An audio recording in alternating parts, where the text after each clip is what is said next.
Chapter 1. The Foundation. Detective Frank Livingston had always believed in three things: justice, loyalty, and the power of preparation. At 34, he'd spent 12 years on the Phoenix Police Department, working his way up from patrol to detective through sheer determination and an uncanny ability to read people. His colleagues respected him, criminals feared him, and his superiors trusted him with the toughest cases.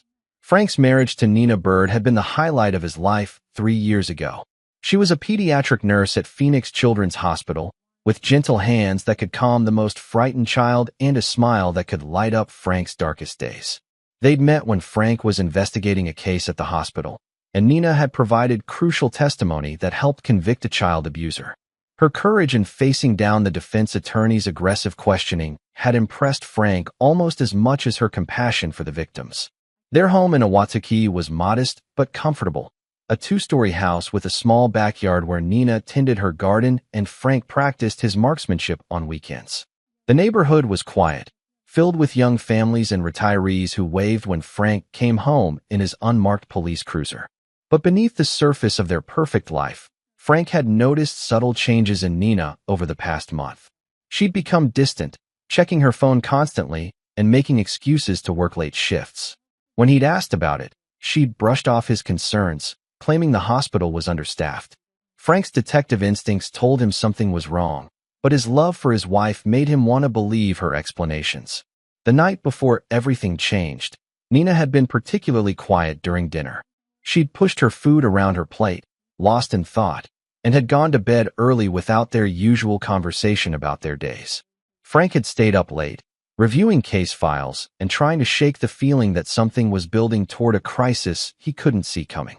Frank's partner, Jimmy Williamson, had been with the department for 15 years and had seen everything the streets could throw at them.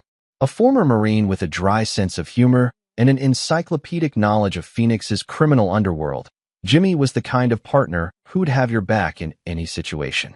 He'd been Frank's mentor when Frank made detective, teaching him that sometimes the best way to catch the bad guys was to think like them. That morning, as they patrolled their sector in Southeast Phoenix, Jimmy had been unusually quiet. Frank noticed his partner checking his phone more frequently than usual and seeming distracted during their conversations with dispatch. "Everything okay, Jimmy?" Frank asked as they sat in their cruiser outside a convenience store, watching the morning rush hour traffic. Jimmy looked up from his phone, his weathered face showing concern. "Yeah, just keeping an eye on some chatter from our sea ice. Word is Julius Whitehead is back in town." Frank felt a chill run down his spine at the mention of that name. Julius Whitehead was a ghost from Frank's past, a career criminal who'd managed to evade serious charges for years through intimidation, bribery, and sheer cunning.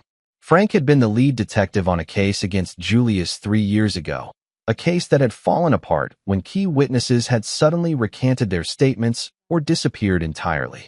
Julius was the kind of criminal who didn't just break the law, he corrupted everything he touched. Drug dealing, extortion, human trafficking, and worse, all while maintaining a facade as a successful businessman. He owned several legitimate businesses in Phoenix that served as fronts for his illegal activities, and he had a network of corrupt officials and intimidated civilians who kept him insulated from consequences. Frank had come closer than anyone to bringing Julius down, gathering evidence of his involvement in a series of brutal home invasions that had terrorized Phoenix's wealthier neighborhoods. But on the eve of Julius's arrest, Frank's key witness, a former associate of Julius named Tommy Chun, had been found dead in an apparent suicide, and without his testimony, the case had crumbled. "How reliable is this information?" Frank asked, trying to keep his voice steady. "Solid. Multiple sources confirm he flew back from Mexico 2 days ago. He's been laying low, but he's definitely here." Jimmy's expression darkened. "Frank, I know what you're thinking, but..." "I'm not thinking anything," Frank interrupted. "That case is closed. Ancient history." But even as he said it, Frank knew it wasn't true. The Julius Whitehead case had been the one that got away, the failure that haunted his otherwise impressive clearance rate. Frank had spent months building that case, working 18-hour days and following every lead, only to watch Julius walk away with a smirk and an expensive lawyer at his side. As they drove through their patrol area, Frank couldn't shake the feeling that Julius's return wasn't a coincidence. In his experience, Men like Julius didn't come back to places where they'd been exposed unless they had unfinished business. The question was, what kind of business, and who was the target? The radio crackled to life, dispatching them to a domestic disturbance call across town. As Jimmy responded and they headed toward the scene, Frank's phone buzzed with a text message from Nina. Working late again tonight. Don't wait up. Love you. Frank stared at the message, noting that it was sent from Nina's personal phone rather than the hospital's communication system she usually used for work-related messages. Something about the tone felt off, too casual, too distant. Nina always ended her messages with something more personal, usually a reference to their plans or an inside joke. Everything okay? Jimmy asked, noticing Frank's distraction. Yeah, Frank replied, pocketing his phone. Just Nina working another late shift. But as they responded to the call, Frank's mind was already working the angles, applying his detective skills to his own life. The timing of Julius's return, Nina's recent behavior, and his own growing sense of unease were forming a pattern that he didn't like. Frank had learned long ago that in police work, there were no coincidences, only connections you hadn't discovered yet. Chapter 2, Shadows Gathering. The domestic disturbance call turned out to be a false alarm. A neighbor had misinterpreted an enthusiastic discussion about a football game as a violent argument. As Frank and Jimmy drove back toward their patrol area, Frank's phone rang. The caller ID showed Phoenix Children's Hospital. Detective Livingston, Frank answered, expecting to hear Nina's voice. Instead, he heard the voice of Dr. Martha Chun, Nina's supervisor. Hi, Frank. I'm sorry to bother you at work, but I was wondering if Nina is feeling better today. Frank felt his stomach tighten. Better. She called in sick yesterday, and today. I was just checking to see if she'd be in tomorrow. Dr. Chin's voice carried the concern of someone who genuinely cared about her staff. She sounded pretty rough when she called. Frank's mind raced. Nina had told him she was working late both days, not that she'd called in sick. I'm sure she'll be fine, he managed to say. I'll have her call you when she's feeling up to it. After ending the call, Frank sat in silence for several minutes, staring at his phone. Jimmy, who had overheard the conversation, didn't need to ask what was wrong. When's the last time you actually saw Nina leave for work? Jimmy asked gently. Frank thought back over the past few days. Nina had been getting up early, getting dressed, and leaving the house before Frank was fully awake. He'd heard her moving around, seen her car gone when he left for work, and assumed she was at the hospital. But he realized he hadn't actually seen her in her nurse's uniform or watched her drive toward the hospital. I need to go home, Frank said. We'll swing by after we finish this shift, Jimmy replied. But Frank, whatever's going on, don't jump to conclusions. There could be a dozen explanations. But Frank's detective instincts were in full gear now, and every scenario he considered led to darker possibilities. The return of Julius Whitehead, Nina's lies about work, her recent distance. The pieces were forming a picture that made Frank's blood run cold. They spent the rest of their shift responding to routine calls, but Frank's mind was elsewhere. He found himself remembering details from the past month that had seemed insignificant at the time. Nina asking unusual questions about Frank's cases, her interest in his daily schedule, and most concerning, her reaction when Frank had mentioned seeing Julius Whitehead's lawyer at the courthouse. When their shift ended, Frank and Jimmy drove to Frank's house in Awatuki. Nina's car wasn't in the driveway, even though she should have been home hours ago if she was really sick. Frank used his key to enter the house, calling Nina's name as he walked through the empty rooms. Jimmy waited in the living room while Frank searched the house for any clues about Nina's recent activities. In their bedroom, Frank found Nina's hospital ID badge in her jewelry box, something she would never leave behind if she was actually going to work. In the kitchen, he discovered several takeout containers in the trash, meals for 2 people, even though Nina had been claiming to eat at the hospital. Most disturbing of all, Frank found a burner phone hidden in Nina's dresser drawer, a cheap prepaid device that she'd never mentioned. When he powered it on, he found a series of text messages from an unknown number, messages that made his blood freeze. Everything is ready for tomorrow. He suspects nothing. The plan hasn't changed. Stick to the script. Once this is over, you'll never have to see him again. Frank showed the messages to Jimmy, who read them with growing concern. Frank, this doesn't necessarily mean what you think it means. Maybe she's planning some kind of surprise. Or, read the last message again. Frank interrupted, his voice deadly calm. The final message, sent that morning, was brief but chilling. It happens tonight. No more delays. You know what he took from me? Jimmy looked up from the phone, his expression grim. Frank, we need to call this in. If Nina's in danger. From who? We don't even know who sent these messages. Frank's mind was working rapidly, analyzing the evidence like he would any case. But I think I know who's behind this. Frank explained his theory to Jimmy. Julius Whitehead had returned to Phoenix not for new criminal opportunities, but for revenge against the detective who had come closest to destroying him.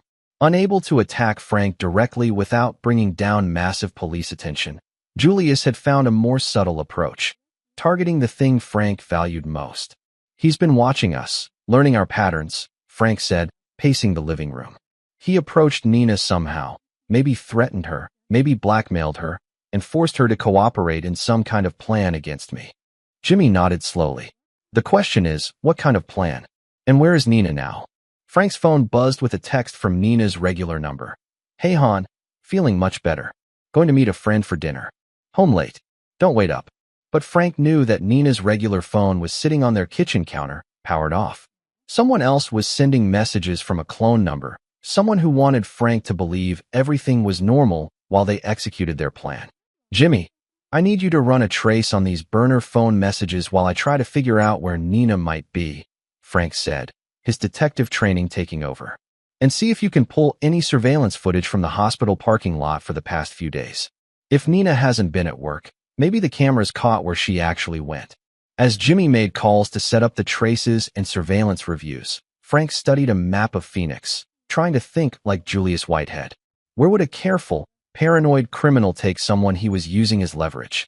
It would need to be somewhere secure, isolated, but close enough to the city for easy access. Frank remembered that during his original investigation, Julius had owned several properties around Phoenix through shell companies. Most had been legitimate businesses, but there had been a few that seemed to serve no obvious purpose. Warehouses, small office buildings, even a defunct restaurant in an industrial area near the airport. Frank pulled out his case files from 3 years ago, documents he'd kept despite the case being closed. As he reviewed his notes and surveillance photos, he found what he was looking for.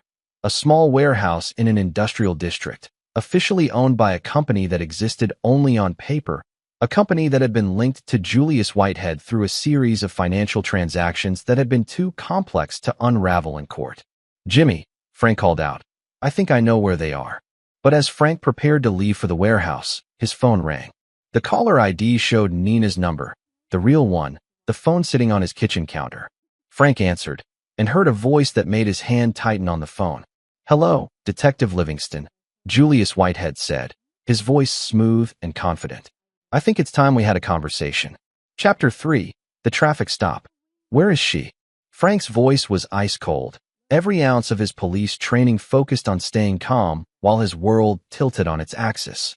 Julius's laugh was soft and mocking. Nina? Oh, she's fine. For now. In fact, she's right here with me, helping me with a little project. Aren't you, sweetheart? Frank heard Nina's voice in the background, strained and frightened. Frank, don't come looking for me. He says he'll. The line went quiet for a moment before Julius came back on. Sorry about that. She's a bit emotional today. Now, detective, here's what's going to happen. You're going to take a nice drive with your partner through the warehouse district near the airport. When you see a certain speeding car, you're going to pull it over. And then, well, let's just say you'll understand why I've been planning this for 3 years. If you hurt her, you'll what? Arrest me? You tried that once, remember? Julius's voice hardened. You destroyed my life, detective. You cost me everything I'd built, turned my own people against me, forced me to flee to Mexico like a common criminal. Now it's your turn to lose everything. The line went dead. Frank stood in his kitchen, staring at the phone, while Jimmy watched with growing concern. Frank, whatever he said, we need to call for backup. This is obviously a trap. Of course it's a trap, Frank replied, his mind already working through the scenarios. But Nina's life depends on us walking into it. He's counting on that. Frank quickly filled Jimmy in on the conversation while they gathered their equipment and headed for their patrol car. As they drove toward the warehouse district, Frank tried to piece together Julius's plan. The criminal was too smart to simply ambush 2 armed police officers. There had to be something more complex at work. He wants us to pull over a specific car, Frank said as they entered the industrial area. That means he's orchestrated some kind of scenario where we'll be forced to make a choice, probably between following procedure and saving Nina. Jimmy checked his service weapon and radio. Whatever happens, we stick together. And Frank, when we see Nina, don't let your emotions take over. Julius is counting on you making mistakes. They patrolled the warehouse district for nearly an hour before they spotted it. A dark sedan speeding through the narrow streets between industrial buildings. Frank activated their lights and siren, and the car immediately pulled over, as if the driver had been expecting them. As they approached the vehicle, Frank could see two figures in the front seats, a woman with dark hair who looked like Nina from behind, and a man in the passenger seat. But something felt wrong about the whole situation. The car had pulled over too easily, and both occupants sat perfectly still, not showing the usual nervous movements of people who'd been caught speeding. License and registration, Frank said through the driver's window, trying to maintain professional composure while studying the woman's face. It was Nina, but something was wrong. Her eyes were glassy, unfocused, and she moved with the sluggish, deliberate motions of someone under the influence of drugs. The man in the passenger seat turned toward Frank with a cold smile. It wasn't Julius Whitehead, but Frank recognized him from surveillance photos. Manuel McGuire, one of Julius's known associates, a man with a history of violence and a reputation for following orders without question. Unfortunately, you're late, Manuel said with a laugh, reaching into his jacket. Jimmy, who had been approaching the passenger side, immediately drew his weapon and pointed it at Manuel. Hands where I can see them. Manuel's hand emerged from his jacket holding not a weapon, but a small remote control device. His smile widened as he pressed a button. That's when Frank saw Nina's back. Strapped to her spine, barely visible beneath her jacket, was a small explosive device with a digital timer that had just activated. The red numbers showed 3 o'clock and were counting down rapidly. Nina, Frank shouted, but she barely responded, her head lolling to one side, as if she were fighting to stay conscious. Manuel's voice was calm and mocking. Remote detonator, pressure-sensitive trigger, and enough C4 to turn this car into scrap metal. Julius wanted to make sure you understood the stakes. Detective, your wife has approximately 2 minutes and 45 seconds to live. Frank's training kicked in, his mind automatically calculating distances, timing, and options. The explosive device was sophisticated, not something Manuel could have built himself, which meant Julius had invested serious resources in this revenge plot. What do you want? Frank demanded, even as he began moving slowly toward the driver's door. Julius wants you to make a choice, Manuel replied. You can try to save your wife, but the moment anyone touches that car door or tries to remove the device, it detonates instantly. Or you can step back and watch the timer count down. Either way, Nina dies, and you live with the knowledge that your investigation of Julius Whitehead cost you everything. Jimmy kept his weapon trained on Manuel while speaking into his radio, calling for bomb disposal and medical teams. But Frank knew they wouldn't arrive in time. The timer now showed 2:15 and counting. Frank studied the device on Nina's back, his detective training allowing him to notice details that others might miss. The explosive was real, but something about the setup didn't feel right.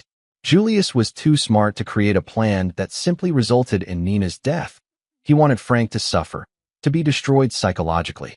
That meant there had to be a way out, some solution that Julius expected Frank to find and reject.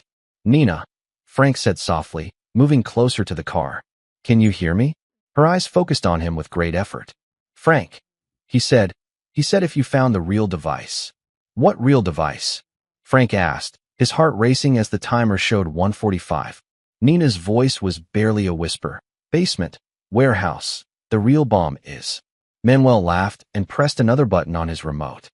Time's up for conversation, detective. Make your choice. But Frank had already made his choice. As the timer hit 1:30, he turned to Jimmy with a look of absolute determination. The device on Nina is a decoy. Julius's real plan is happening somewhere else. Frank's mind raced through the possibilities. Julius had used Nina as bait to get Frank to this location, but the real target was something else, something that would cause Frank even more pain than losing his wife. And then Frank realized what it was. Jimmy, call the hospital. Julius isn't trying to kill Nina. He's trying to keep us here while he attacks the children's ward. Jimmy's eyes widened as he understood. Julius knew that Nina's greatest fear was harm coming to the children she worked with, and Frank's greatest weakness was his inability to save innocent victims. By keeping them trapped at the fake bomb scenario, Julius was ensuring they couldn't stop his real attack. As the timer on Nina's back hit 1 o'clock, Frank made a decision that went against every instinct he had. He stepped away from the car. "Frank, what are you doing?" Jimmy shouted. "Trusting my wife," Frank replied. "Nina, when the timer hits 0, duck down as far as you can." Nina nodded weakly, and Frank could see in her eyes that she understood what he was really telling her. The device was a fake, designed to look terrifying but built to create sound and smoke rather than actual destruction. Julius wanted them to panic, to make desperate choices, to destroy themselves trying to save someone who was never really in danger. As the timer reached 0, Frank threw himself over the car's hood, wrapping his arms around Nina just as the device activated. Instead of an explosion, there was a loud bang and a burst of smoke, a sophisticated pyrotechnic display designed to simulate a bomb blast. Frank pulled Nina from the car as Jimmy moved to subdue Manuel, who was staring in shock at Frank's successful call of Julius's bluff. "How did you know?" Nina asked, her voice clearing as whatever drug she'd been given began to wear off. "Because Julius isn't trying to kill you," Frank replied, helping her stand. "He's trying to destroy me psychologically. And the only way to do that is to force me to choose between saving you and saving the children at your hospital." Frank's phone buzzed with a text message from Julius. "Very good, detective. But you're still too late." Frank looked at Jimmy with grim determination. "We need to get to the hospital. Now." But as they prepared to leave, Frank realized that Julius had planned for this possibility too. Their patrol car's tires had been slashed while they were focused on the fake bomb, and Manuel's car was equipped with a kill switch that had disabled the engine. They were stranded in the warehouse district, exactly as Julius had planned, while somewhere across town, the real attack was beginning. Chapter 4, The Hunt Begins. Frank's phone rang as he and Jimmy worked frantically to call for backup transportation. The caller ID showed Julius's burner number. "Congratulations on solving my little puzzle, detective." Julius's voice was smooth with satisfaction. "But as you've probably realized, you're exactly where I want you. Too far away to interfere with my real business." "What did you do?" Frank demanded, supporting Nina as she continued to recover from whatever sedative Julius had used on her. "Nothing yet. But in approximately 30 minutes, during the evening shift change at Phoenix Children's Hospital, there's going to be a tragic accident in the pediatric intensive care unit. Something about a gas leak, I believe. Very sad. Very preventable. If only there had been someone there to evacuate the children in time." Frank's blood ran cold. The PICU was where the hospital's most vulnerable patients were kept. Premature babies, children recovering from major surgeries, kids whose lives depended on constant medical monitoring. If Julius had sabotaged the gas lines. "You bastard," Frank whispered. Now, detective. Language. Especially in front of your lovely wife, who I'm sure would be devastated to lose all those little patients she's worked so hard to save." Julius paused, letting the words sink in. "Of course, you could still stop this. All you have to do is publicly announce that your investigation of me 3 years ago was corrupt, that you planted evidence and intimidated witnesses. Hold a press conference, destroy your reputation, and I'll call off tonight's activities." Frank looked at Nina, who had heard every word. Her eyes were filled with horror at the thought of the children in danger, but also with something else, a fierce determination that Frank recognized from the day she'd testified against the child abuser. "Don't do it, Frank," Nina said firmly. "There has to be another way." Julius laughed. 28 minutes, detective. I'd start thinking quickly if I were you." The line went dead just as backup units arrived, summoned by Jimmy's radio calls. Frank quickly briefed the responding officers on the situation while commandeering the fastest patrol car available. "Jimmy, get Nina to safety and coordinate with the bomb squad to check the hospital for any actual explosive devices," Frank ordered as he prepared to leave. "I'm going to end this." "Frank, you can't face Julius alone," Jimmy protested. "This is exactly what he wants, to isolate you, to make you act out of emotion instead of logic." Frank paused, his hand on the car door. Jimmy was right, but every second they delayed brought the hospital attack closer to reality. Then what do you suggest? Nina stepped forward, still shaky but resolute. I know the hospital better than anyone. The gas lines, the building layout, the security systems. And more importantly, I know Julius's plan isn't just about the gas leak. Frank turned to her. What do you mean? While he held me, I heard him talking to someone on the phone. He mentioned something about making the detective choose and two simultaneous events. Frank, I think he's planning attacks on multiple locations. Frank felt his stomach drop. Julius wasn't just targeting the hospital. He was creating a scenario where Frank would have to choose which group of innocent people to save. It was psychological warfare designed to break Frank's spirit even if he succeeded in stopping one attack. Where else? Frank asked. Nina closed her eyes, trying to remember Julius's exact words. He mentioned something about where it all started and the place that made the detective think he was untouchable. Frank's mind raced through the locations connected to his original investigation of Julius. The warehouse where they'd raided Julius's operations, the courthouse where the case had fallen apart, the police station where Frank had interviewed witnesses. And then he realized, Roosevelt Elementary School. 3 years ago, Frank's key witness Tommy Chun had been a janitor at Roosevelt Elementary. It was where Frank had first interviewed him, where Tommy had agreed to testify against Julius. And it was where Tommy's young daughter had attended school, the leverage Julius had used to pressure Tommy into silence before ultimately killing him. He's targeting the school, Frank said. During the evening after-school program, when working parents pick up their kids. Jimmy nodded grimly. So we have two locations, probably two different types of attacks, designed to happen simultaneously. Classic terrorist methodology. Frank looked at his watch. 24 minutes until Julius's deadline. Even with police response times, they couldn't cover both locations adequately. Julius had planned this perfectly, forcing Frank into an impossible choice between two groups of innocent victims. But Frank had spent 3 years thinking about Julius Whitehead, studying his methods, understanding his psychology. Julius was arrogant, believing himself to be smarter than the police, but that arrogance was also his weakness. He had to be somewhere close enough to monitor both attacks, somewhere he could watch Frank's choice and savor his victory. Jimmy, take a team to the hospital. I'll handle the school, Frank decided. Frank, that's an order. Frank's voice carried the authority of his rank and the determination of a man who had found his purpose. But Jimmy? Julius will be watching both locations. Look for surveillance points, rooftops, abandoned buildings. He'll want a front-row seat for this. As Frank drove toward Roosevelt Elementary, his phone buzzed with another message from Julius. 18 minutes, detective. Have you decided which children deserve to live? Frank didn't respond to the text. Instead, he called the school's main office and was relieved to hear the voice of Principal Dorothy Wallace, who had worked with the police department on several community safety initiatives. Mrs. Wallace, this is Detective Livingston. I need you to implement lockdown procedures immediately and evacuate any children who are still in the building. Detective, what's wrong? Frank explained the situation quickly while driving through Phoenix traffic at dangerous speeds. Mrs. Wallace, to her credit, didn't waste time with questions or disbelief. Frank could hear her announcing the lockdown over the school's PA system even as they spoke. How many children are still in the building? Frank asked. About 40 in the after-school program, plus a dozen staff members. We're moving everyone to the playground area, as you requested. Frank pulled into the school parking lot with 15 minutes to spare. The building looked normal from the outside, but Frank's experience told him that Julius's attack would be subtle, designed to look like an accident until it was too late to stop.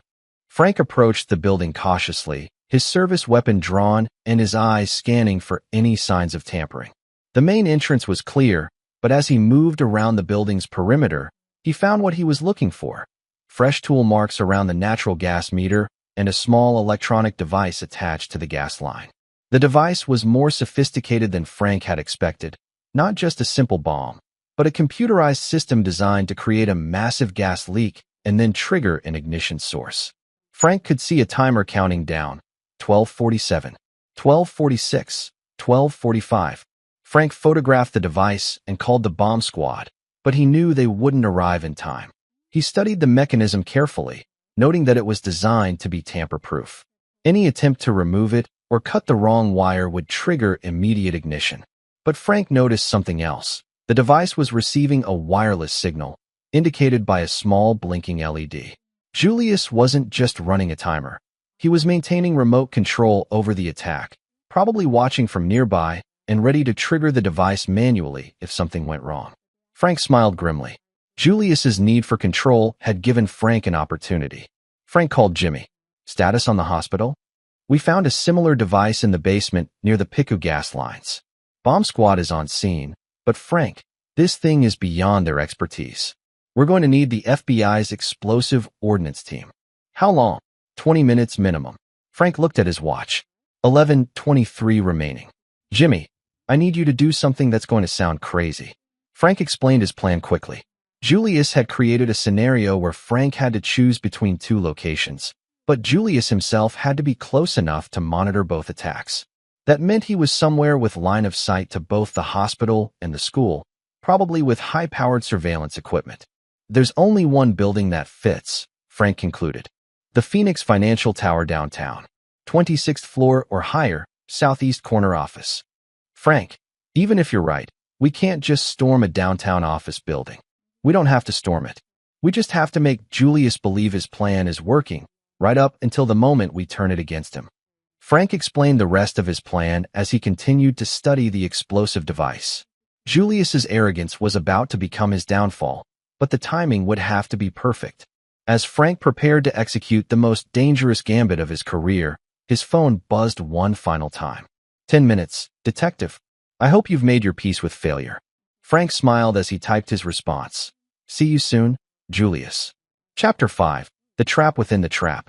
Frank's plan required precise timing and a level of acting that would make Julius believe everything was going according to his design.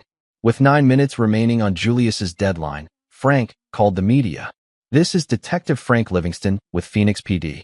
I'm at Roosevelt Elementary School, and I need news crews here immediately for an emergency press conference. Frank knew that Julius would be monitoring police communications and media frequencies, expecting to watch Frank's public humiliation. As the first news van arrived, Frank positioned himself directly in front of the school's main entrance, where Julius would have a clear view from his downtown surveillance post. Ladies and gentlemen, Frank began, speaking into the cluster of microphones that the reporters had quickly assembled. I'm here to address serious allegations about my conduct during a criminal investigation 3 years ago. Frank saw the news crews exchanging glances. This wasn't the kind of emergency they'd expected, but they kept their cameras rolling.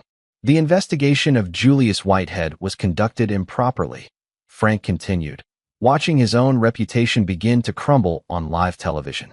Evidence was tampered with, witnesses were coerced, and I allowed my personal ambition to compromise the integrity of the case. Frank's phone buzzed with a message from Julius. Very good, detective. Continue. What Julius didn't know was that Frank was wearing a wire, and every word of the false confession was being recorded. More importantly, Jimmy was using Frank's GPS location and the live news feed to triangulate Julius's position in the Phoenix Financial Tower. The case against Julius Whitehead should have been dismissed, Frank continued, his voice carrying convincing shame and defeat. I have let my department down, I have let the city down, and I have let the victims down. As Frank spoke, he was also carefully examining the explosive device on the school's gas line. He'd found the manufacturer's markings on the electronic components, high-end equipment that could only be purchased through specialized suppliers. Frank had quietly photographed the serial numbers and sent them to Jimmy, who was running them through federal databases. Detective Livingston, one of the reporters called out, are you saying that Julius Whitehead is innocent of the charges that were brought against him? Frank looked directly into the camera, knowing that Julius was watching and savoring every moment. Julius Whitehead is a victim of police corruption. My corruption. Frank's phone buzzed again. Perfect. You have 2 minutes to finish your confession, then walk away from both locations. The attacks will be called off. But Frank had noticed something in Julius's message that confirmed his suspicions. Julius had said both locations, revealing that he was indeed planning simultaneous attacks and that he was monitoring them from a single command center. Frank continued his false confession for another minute, then stepped away from the microphones as if overcome with shame. The news crews continued filming as Frank walked back toward his patrol car, playing the role of a broken detective who had sacrificed his integrity to save innocent lives. What the cameras didn't show was Frank opening his laptop in the patrol car and connecting to the Phoenix PD surveillance network. Jimmy had been busy during Frank's press conference, using facial recognition software to scan the windows of the Phoenix financial tower for any sign of Julius or his associates. "Frank, we've got him." Jimmy's voice came through Frank's earpiece. 27th floor, southeast corner office. Building security shows the office was rented yesterday by a shell company. 3 men inside, surveillance equipment, and what looks like remote detonation controls. Frank looked at his watch. 30 seconds until Julius's deadline. "Jimmy, are your people in position?" "Bomb squad is standing by at both locations. Federal marshals are ready to breach the office, and we've got sharpshooters on adjacent buildings." "But Frank, if Julius triggers those devices..." "He won't," Frank interrupted, his voice filled with confidence. "Because I know something about Julius that he doesn't think I know." Frank had spent 3 years studying Julius Whitehead's psychological profile. Julius was a narcissist who needed to feel superior to everyone around him, especially the police who had threatened his empire. Simply calling off the attacks wouldn't be enough. Julius would want to gloat, to explain exactly how he had outmaneuvered Frank and forced him to destroy his own reputation. Frank's phone rang exactly at the deadline. "Beautiful performance, detective," Julius said, his voice filled with satisfaction. "I particularly enjoyed the part about police corruption. Very convincing. The children are safe." "That's all that matters," Frank replied, maintaining his defeated tone. "Oh, but we're not quite finished. You see, I want to make sure you understand the full scope of your failure. Look around the school parking lot, detective." Frank looked up and saw several black SUVs pulling into the parking lot. Julius's men, arriving to ensure that Frank couldn't somehow reverse his confession or claim he'd been coerced. "And if you look toward the hospital," Julius continued, "you'll see similar vehicles arriving there. My associates are going to make sure that your sacrifice was permanent." But Julius had made a critical error. By sending his men to both locations, he had revealed the full extent of his operation and given the police multiple targets to arrest simultaneously. More importantly, he had weakened his own position by dividing his forces. "Julius," Frank said, dropping the defeated tone and speaking with cold authority, "you made one mistake." "Oh, and what's that, detective?" "You assumed I was the same man you fought 3 years ago." Frank stood up next to his patrol car, no longer hiding his actions from Julius's surveillance. 3 years ago, I was a good detective who wanted to catch a bad guy. Today, I'm a great detective who's about to destroy you." Frank raised his hand and made a cutting gesture across his throat, the signal for Jimmy to execute the coordinated arrests. Across the city, federal marshals breached the office in the Phoenix financial tower while SWAT teams surrounded Julius's men at both the school and hospital. The explosive devices were simultaneously disabled by bomb disposal experts who had been standing by, waiting for Frank's signal. Julius's voice over the phone shifted from confidence to rage. "You think you've won? Even if you arrest me, you've still destroyed your own reputation. That confession will follow you for the rest of your career." "Actually," Frank replied, "that confession was made under duress to save innocent lives, and the entire operation was recorded as evidence of your terrorist activities. I think my reputation will survive just fine." Frank could hear shouting and commotion through the phone as federal agents stormed Julius's command center. "You see, Julius, the difference between you and me is that I learned from our last encounter. This time, I didn't just build a case against you. I built a trap that used your own arrogance against you." The phone went dead as Julius was taken into custody. Frank stood in the school parking lot, watching as Julius's men were arrested without incident. The explosive devices had been disabled, the children were safe, and Julius Whitehead was finally in custody with enough evidence to ensure he would never threaten anyone again. Jimmy's voice came through Frank's earpiece. "Frank, we've got all of them.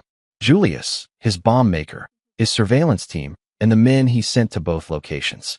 And the serial numbers you photographed? They traced back to Julius's purchase records from 6 months ago. We've got him cold." Frank smiled for the first time in days. "What about Nina?" "She's fine. Medics checked her out, and whatever drug Julius used is wearing off. She's been asking for you." As Frank drove toward the hospital to reunite with his wife, he reflected on the events of the past 24 hours. Julius had been right about one thing. Frank was different from the detective he'd been 3 years ago. He was smarter, more experienced, and most importantly, he understood that sometimes the best way to catch a criminal was to let them think they were winning right up until the moment you destroyed them. Chapter 6. Unraveling the Web. The federal holding facility downtown buzzed with activity as Frank arrived for Julius Whitehead's interrogation. It had been 18 hours since the coordinated arrests, and FBI forensic teams had been working through the night to analyze the evidence seized from Julius's command center. Agent Cassandra Riley, the lead federal prosecutor on the case, met Frank at the entrance with a briefcase full of documents and a smile that suggested very good news. "Detective, I've been prosecuting organized crime for 15 years, and I've never seen a case this airtight," Agent Riley said as they walked toward the interrogation rooms. Julius's surveillance equipment recorded everything: his own planning sessions, communications with his accomplices, even video of him assembling the explosive devices. Frank nodded, but his expression remained serious. "What about the charges?" "Terrorism, attempted murder of federal witnesses, conspiracy, weapons violations, and about a dozen other federal crimes. He's looking at life without parole, minimum." Agent Riley paused. "But Frank, there's something else. The investigation into Julius's operation has uncovered evidence of other crimes that go back much further than we originally thought." They entered an observation room overlooking the interrogation chamber where Julius sat in federal custody. Even in shackles and an orange jumpsuit, Julius maintained an air of arrogance, as if he believed he could still find a way out of his situation. "What kind of other crimes?" Frank asked. Agent Riley opened her briefcase and spread out photographs and documents. "Remember Tommy Chun, your witness who supposedly committed suicide 3 years ago? We found detailed records in Julius's files. Tommy didn't kill himself. He was murdered, and Julius kept trophies." Frank felt his blood pressure rise as he looked at the evidence. Julius had not only killed Tommy Chun, but had collected photographs and personal items as souvenirs of his victory over the justice system. "There's more," Agent Riley continued. "Julius has been running what we can only describe as a revenge business. Rich criminals pay him to eliminate witnesses, intimidate prosecutors, and corrupt investigations. We've found evidence linking him to at least a dozen cases where key witnesses died or disappeared under suspicious circumstances." Frank studied the photographs, recognizing some of the faces from old case files. "How many people?" "At least 23 confirmed murders over the past 5 years. Julius wasn't just a local crime boss. He was a professional killer who specialized in destroying law enforcement cases from the inside." As Frank absorbed this information, Agent Riley explained the broader scope of Julius's operation. Using his legitimate businesses as fronts, Julius had built a network that extended across multiple states, offering his services to any criminal organization willing to pay his substantial fees. "The good news," Agent Riley said, "is that Julius's meticulous record-keeping means we can reopen and solve dozens of cold cases. The bad news is that we're going to need your help to testify in what will probably be one of the largest organized crime prosecutions in Arizona history." Frank looked through the observation window at Julius, who was staring back with eyes full of hatred.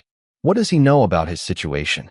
Legally, his attorney has explained that he's facing multiple life sentences. Practically, he's still acting like he has cards to play. Frank smiled grimly. Then it's time to show him exactly how bad his situation really is.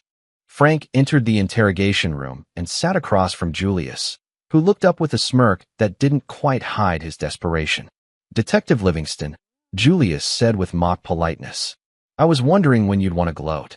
"I'm not here to gloat, Julius. I'm here to offer you something you've never had before: the truth." Julius leaned back in his chair. "Your truth?" "The same truth that led to your corrupt investigation 3 years ago." Frank opened a folder and placed a photograph on the table, a surveillance picture of Julius assembling one of the explosive devices in his warehouse. "This is you, yesterday, building bombs designed to kill children. We have video of the entire process, recorded by your own security cameras." Julius glanced at the photograph, but maintained his composure. "Allegedly." Frank placed another photograph on the table, Julius's detailed records of his murder-for-hire business. "This is your handwriting, documenting payments received for killing witnesses in federal cases. 23 murders, Julius. 23 families destroyed because you couldn't accept that the law applied to you. For the first time, Frank saw a crack in Julius's facade. The criminal's eyes widened slightly as he realized the scope of evidence against him. You kept records of everything, Frank continued, placing more photographs on the table. Names, dates, methods, even photographs of your victims. You were so proud of outsmarting law enforcement that you documented your own crimes. Julius's attorney, Glenn Dunn, leaned over to whisper in his client's ear, but Julius waved him away. You think this changes anything? I'm still the man who forced you to humiliate yourself on live television. Frank laughed, a genuine, amused sound that clearly unsettled Julius.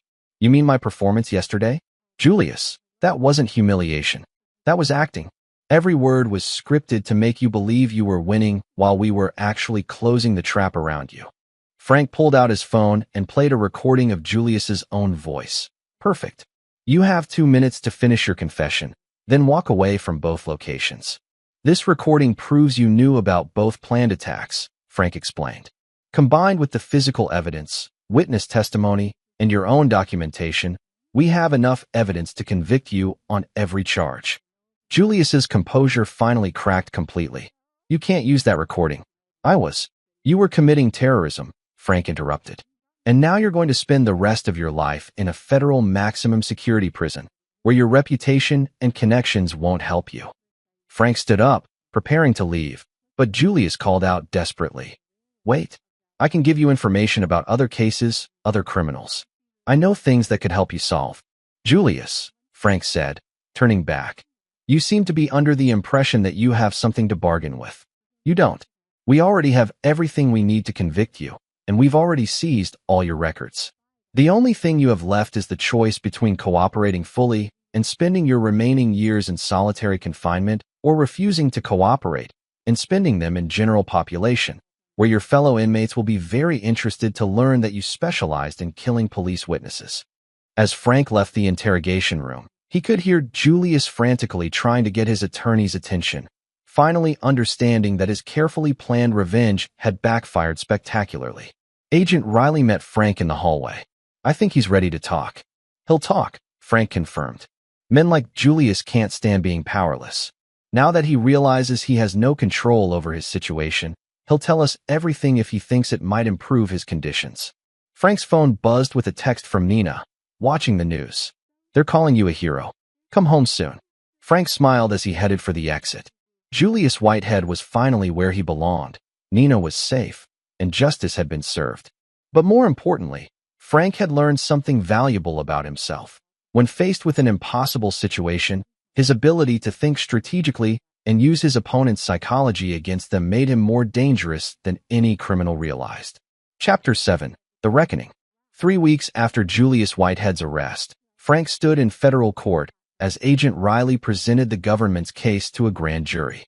The evidence was overwhelming. Physical evidence, recordings, witness testimony, and Julius's own meticulous records created an airtight prosecution that even Julius's expensive legal team couldn't challenge. Frank had spent those 3 weeks working with federal investigators to unravel the full scope of Julius's criminal network. The investigation had expanded beyond Arizona, revealing connections to organized crime families in Nevada, California, and New Mexico. Julius hadn't just been a local crime boss. He'd been a vital link in a Western regional network that had been operating for over a decade. The breakthrough had come when Julius's attorney, realizing his client's hopeless situation, had negotiated a cooperation agreement. In exchange for avoiding the death penalty on the terrorism charges, Julius provided detailed information about his criminal associates, their methods, and their ongoing operations. Detective Livingston, Agent Riley said as they walked out of the courthouse, Julius's cooperation has given us enough evidence to roll up 3 major crime families. This case is going to be studied in law enforcement academies for years. Frank nodded, but his expression remained focused. What about the other victims? The families of the people Julius killed? That's actually why I wanted to talk to you today. Agent Riley led Frank to a quiet cafe across from the courthouse. We're prepared to offer closure to those families, but we need your help with something that goes beyond normal police work.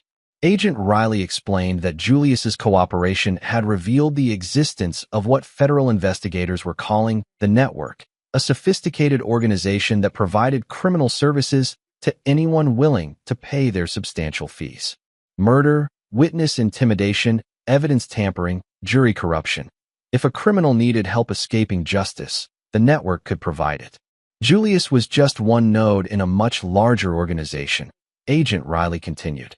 But he was also one of their most successful operators, which means his arrest has probably triggered security protocols designed to protect the other members. Frank understood immediately. They're cleaning house, eliminating evidence, relocating personnel, maybe even silencing people who know too much. Exactly. Which means we have a limited window to take down the rest of the organization before they disappear completely. Agent Riley opened her briefcase and pulled out surveillance photographs of several men and women. These are Julius's direct contacts within the network. We know their names, their general locations, and some of their methods. But we need to move fast, because our intelligence suggests they're planning to eliminate any trace of their connection to Julius. Frank studied the photographs, noting the professional appearance and expensive clothing of the network's members. These weren't street criminals. They were educated, sophisticated operators who had turned crime into a business. "What do you need from me?" Frank asked. Julius has agreed to help us set up a meeting with his network contacts. The plan is for Julius to contact them, claiming he needs assistance with a legal appeal or escape plan. When they send someone to meet with him, we'll be ready. Frank frowned.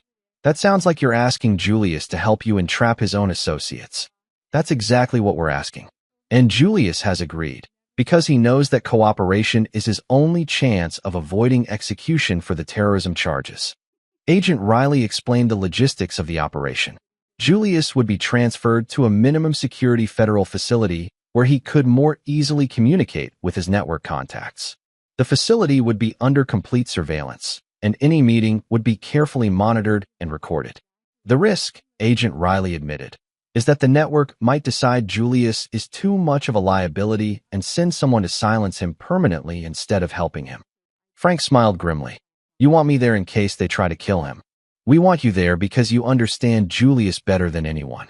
You've studied his psychology, his methods, his weaknesses. If the network tries to manipulate or deceive us during this operation, you'll be able to recognize it. Frank considered the proposal. Working undercover with Julius to take down his criminal associates would be dangerous and complex, requiring Frank to act as both protector and investigator. But it would also provide the opportunity to dismantle an organization that had corrupted the justice system for years. What's the timeline? Frank asked. Julius makes contact tomorrow. If the network responds, we could have a meeting as early as next week. Frank looked at the photographs again, memorizing faces and details. These people had spent years helping criminals escape justice, intimidating witnesses, and corrupting investigations. Taking them down would require careful planning and flawless execution. I'm in, Frank decided. But I have conditions. Frank explained his requirements: complete tactical command of the security arrangements, the right to abort the operation if the risks became too high, and guaranteed protection for Nina in case the network decided to target her as leverage against Frank. Agent Riley agreed to all of Frank's conditions. As they prepared to leave the cafe, she handed Frank a secure communication device and a briefing packet containing detailed intelligence on the network's known operations. Frank, Agent Riley said, I want you to understand what we're really asking of you. This operation could take months to complete, and it will require you to work closely with a man who tried to destroy your life. Are you sure you can handle that psychologically? Frank thought about Tommy Chan, about the families of Julius's other victims, about the witnesses who had been murdered to protect criminals from justice. Agent Riley, 3 weeks ago Julius Whitehead thought he had broken me. Tomorrow, I'm going to help you use him to destroy the organization he worked for. I think I can handle the psychology just fine. As Frank drove home to Nina, he began planning the most complex undercover operation of his career. Julius Whitehead had been caught, but the network that had enabled his crimes was still operating. Frank intended to use Julius's own knowledge and contacts to bring down every member of the organization, ensuring that no other families would suffer the way Tommy Chen's family had suffered. Frank's phone buzzed with a text from Nina. Dinner's ready when you are. And Frank, thank you for keeping your promise to come home safe. Frank smiled as he pulled into his driveway. Julius had tried to destroy Frank's life by targeting the things he valued most. Instead, Julius had only made Frank more determined to protect those things and to ensure that criminals like Julius could never threaten them again. Chapter 8. The Final Move.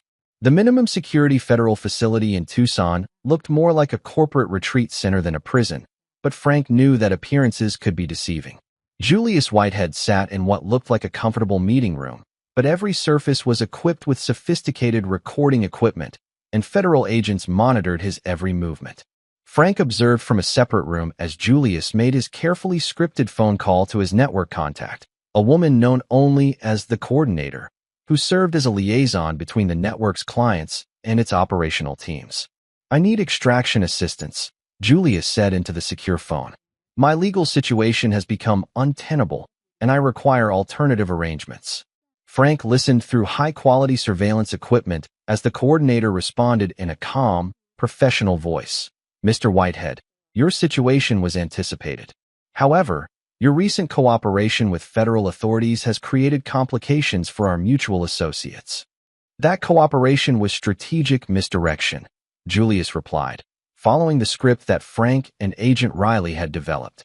"I provided them with outdated information and false leads while gathering intelligence on their investigative methods." There was a long pause before the coordinator responded. "If that's accurate, then perhaps arrangements can be made. However, verification will be required." Frank felt his pulse quicken. The network was taking the bait, but they were also being cautious, exactly what he'd expected from a sophisticated criminal organization. "What kind of verification?" Julius asked. "A face-to-face meeting with one of our assessment specialists. Someone who can evaluate your claims and determine whether assistance is warranted." Julius looked toward the observation window where he knew Frank was watching. They had anticipated this response, and Frank gave a subtle hand signal indicating that Julius should proceed with the next phase of their plan. "I understand," Julius said. "When and where?" "Tomorrow evening, 8 p.m., the Saguaro Suites Hotel in Scottsdale. Room 412. Come alone, and bring documentation proving your claims about misdirecting the federal investigation." The call ended, and Frank immediately went to the briefing room where Agent Riley and the tactical team were planning the operation. "The hotel is perfect for surveillance," Agent Riley explained, pointing to architectural plans spread across a conference table. "Multiple sight lines, controlled access, and the ability to position our people throughout the building without arousing suspicion." Frank studied the plans, noting potential escape routes and security vulnerabilities. "Who do we think they're sending?" Agent Riley opened a file containing surveillance photographs. "Based on communications intercepts, probably Theodore Patton, one of the network's most experienced operatives. He specializes in psychological assessment and elimination of security risks." Frank looked at Patton's photograph, a middle-aged man with unremarkable features and expensive clothing, someone who could blend into any business environment without attracting attention. "Elimination of security risks," Frank repeated. "Meaning they're not just going to verify Julius's story. They're going to decide whether to help him or kill him." "That's our assessment," Agent Riley confirmed. "Which is why we need you in that room, Frank. If Patton decides Julius is a liability, things could get violent very quickly." Frank reviewed the tactical plan. He would pose as Julius's attorney, providing cover for his presence in the hotel room and explaining why Julius had a witness to the meeting. Federal agents would be positioned throughout the hotel, ready to intervene if the situation turned dangerous. "What about Julius?" Frank asked. "Is he prepared for the possibility that they might try to kill him?" Agent Riley smiled grimly. "Julius is terrified, which is exactly the state of mind we want him in. Terrified people are honest people, and Julius knows that his only chance of survival is to follow our script perfectly." The next evening, Frank sat in the hotel room with Julius, both men wearing concealed recording devices and knowing that federal agents were monitoring from adjacent rooms. Julius had cleaned up well for the meeting. Expensive suit, professional demeanor, and documentation that would appear to support his claims about misdirecting the federal investigation. "Remember," Frank said quietly, "Patton is going to try to read your psychological state. Stay calm, stick to the story, and let me handle any legal questions." Julius nodded nervously. For the first time since Frank had known him, Julius looked genuinely afraid, not of arrest or prosecution, but of the organization he had served for so many years. At exactly 8 p.m., there was a knock at the door. Frank opened it to reveal Theodore Patton, who looked exactly like his surveillance photographs. Unremarkable, professional, and completely calm. "Mr. Whitehead," Patton said, entering the room and nodding politely to Frank. "And you must be his attorney. I wasn't aware counsel would be present. Given the sensitive nature of this discussion, my client insisted on legal representation," Frank replied, maintaining his cover identity. Patton smiled, a cold expression that didn't reach his eyes. "Of course. Shall we begin?" For the next hour, Frank watched as Patton conducted what appeared to be a routine debriefing, but was actually a sophisticated psychological interrogation. Patton asked detailed questions about Julius's cooperation with federal authorities, his knowledge of network operations, and his assessment of law enforcement's current investigative capabilities. Julius answered carefully, providing information that had been pre-approved by the federal team. Enough truth to be convincing, but nothing that could compromise ongoing investigations or endanger other informants. But Frank could see that Patton wasn't entirely convinced. The network operative's questions became more pointed, more specific, probing for details that only someone truly loyal to the network would know. "Mr. Whitehead," Patton finally said, "I have one final question. If you were truly providing misdirection to federal authorities, you would have retained certain insurance policies. Where are they?" Frank felt his blood chill. Patton was asking about blackmail material, evidence that Julius had supposedly kept hidden to protect himself from prosecution. But Julius had turned over everything during his cooperation agreement. Julius looked panicked, realizing that he didn't have the information Patton expected. Frank made a split-second decision to intervene. "Mr. Patton," Frank said, "perhaps you could clarify what you mean by insurance policies? My client has been careful to maintain attorney-client privilege regarding certain sensitive materials." Patton turned to Frank with new interest. "You're not really an attorney, are you, Detective Livingston?" Frank's hand moved instinctively toward his concealed weapon as he realized their cover had been blown. Patton had recognized him, which meant the network had been conducting their own surveillance and intelligence gathering. "Relax, Detective," Patton said with amusement. "If I wanted you dead, you would be dead already. I'm here because the network has a proposition for you." Frank kept his hand near his weapon but didn't draw it. "What kind of proposition?" Patton smiled and pulled out a briefcase, opening it to reveal photographs and documents. "The network has been watching your career for some time, Detective. Your work on complex cases, your understanding of criminal psychology, your ability to think strategically. These are valuable skills." Frank looked at the documents and felt sick. The network had compiled a detailed dossier on him, including information about his cases, his methods, and even his personal life with Nina. "We're prepared to offer you a position," Patton continued. "Consultant work, initially. Help us understand law enforcement procedures, identify potential security risks, provide tactical advice. Very lucrative and completely off the books." Frank realized that this had been the network's plan all along. They hadn't come to verify Julius's story or to help him escape. They had come to recruit the detective who had been smart enough to catch Julius Whitehead. "And if I refuse?" Frank asked. Patton's smile became predatory. "Then you and your wife will both be eliminated as security risks, and Julius will suffer an unfortunate accident during his federal incarceration." Frank looked at Julius, who was staring in horror as he realized that the network had never intended to help him. He had been bait in a trap designed to recruit or eliminate Frank. "I need time to consider your offer," Frank said carefully. "Of course," Patton replied. "You have 24 hours. We'll be in touch." As Patton prepared to leave, Frank made his move. "Actually, Mr. Patton, I think there's been a misunderstanding." Frank stepped aside to reveal Agent Riley and a team of federal agents who had been listening to the entire conversation from the adjacent room. "Theodore Patton," Agent Riley announced, "you're under arrest for conspiracy, attempted bribery of a federal officer, and threats against federal witnesses." Patton's calm facade finally cracked as he realized he had walked directly into a federal trap. "You can't prove anything. This was just a conversation." Frank smiled as he pulled out his recording device. "Actually, we can prove everything. The entire meeting was recorded, including your offer to bribe me and your threats against my wife."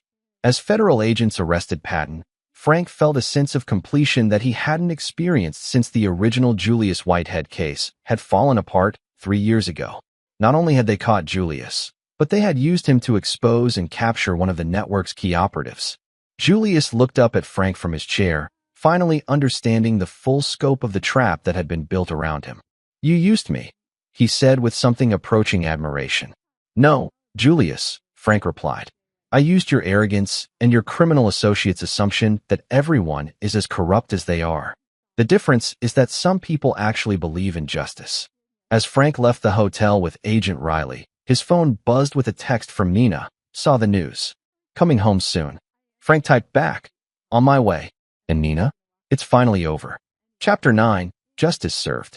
6 months after the Saguaro Suites operation, Frank stood in the Phoenix Police Department's ceremonial hall as Commissioner Dorothy Wallace presented him with the Medal of Valor, the department's highest honor for officers who demonstrate exceptional courage and dedication to justice. The investigation that had begun with Julius Whitehead's revenge plot had grown into the largest organized crime takedown in Arizona history. Theodore Patton's arrest had provided federal authorities with intelligence that led to simultaneous raids across 4 states, resulting in the arrest of 37 network operatives and the seizure of evidence documenting hundreds of crimes. Nina sat in the front row of the audience, her hand resting protectively over her still flat stomach. They had learned just 2 weeks ago that she was pregnant, news that had filled Frank with a joy he hadn't thought possible after everything they'd been through. Detective Livingston's actions exemplify the highest traditions of law enforcement, Commissioner Wallace announced to the assembled crowd of police officers, federal agents, and media representatives. His intelligence, courage, and unwavering commitment to justice have not only solved dozens of cold cases, but have also dismantled a criminal organization that had operated with impunity for over a decade. Frank accepted the medal but knew that the real victory wasn't the recognition. It was the knowledge that families like Tommy Chin's would finally have justice, and that criminals like Julius Whitehead would never again be able to corrupt the system from within. After the ceremony, Frank met with Agent Riley in the commissioner's office to review the final status of the network cases. "Julius was sentenced yesterday," Agent Riley reported. "Life without parole on the terrorism charges, plus consecutive sentences for the murders. He'll never see the outside of a federal maximum security prison." Frank nodded. "What about the others?" "Patton received 25 to life. The network's leadership is either dead, arrested, or fled to countries without extradition treaties. We've recovered over $50 million in assets, and we're using that money to compensate the families of their victims." Agent Riley handed Frank a thick folder. "These are the case files for the crimes we've solved using network evidence. 23 murders, dozens of witness intimidations, and evidence tampering in over 100 cases. Frank, your investigation didn't just catch Julius. It gave justice to families who thought they'd never see it." Frank opened the folder and saw Tommy Chin's photograph paperclipped to a case summary. The official cause of death had been changed from suicide to homicide, and Julius Whitehead was listed as the primary suspect. Tommy's family could finally have closure, knowing that their husband and father had been murdered for trying to do the right thing. "There's one more thing," Agent Riley said, pulling out a letter. "This came from the warden at the federal facility where Julius is being held." Frank read the letter with growing satisfaction. Julius had been assigned to solitary confinement after other inmates learned about his crimes against children. He would spend 23 hours a day alone in a concrete cell, with no visitors, no television, and no contact with the outside world except for supervised legal consultations. "He tried to destroy your life," Agent Riley observed. "Instead, he ended up destroying his own while making you a hero." Frank handed the letter back to Agent Riley. "I'm not a hero. I'm just a detective who did his job." "Frank, you turned a personal attack into one of the most successful organized crime investigations in federal history. You used an enemy's strength against him and brought justice to dozens of families. That's the definition of heroic." As Frank prepared to leave the police station, Jimmy Williamson approached him with a grin and a bottle of champagne. "So, Detective," Jimmy said, "what's next? Federal task forces? FBI consulting? Maybe a book deal?" Frank laughed and shook his head. Actually, I'm thinking about requesting a transfer to the juvenile division. After everything that's happened, I think I'd like to work cases where I can prevent kids from becoming victims instead of just solving crimes after they occur. Jimmy nodded approvingly. And Nina? How's she handling all the media attention? She's focused on our future, Frank replied, thinking about the baby they were expecting and the life they were building together. The past 6 months taught us that we're stronger together than any criminal is individually. As Frank drove home through the Phoenix streets, he reflected on the lessons of the Julius Whitehead case. Justice wasn't just about catching criminals. It was about protecting the innocent, supporting the victims, and ensuring that those who corrupted the system faced consequences for their actions. Julius had tried to break Frank by attacking the things he valued most: his integrity, his reputation, and his family. Instead, Julius had only made Frank more determined to protect those values and to use his skills to serve justice. Frank's phone buzzed with a text from Nina. "Dinner's almost ready." And Frank, "I love you." Frank smiled as he pulled into his driveway.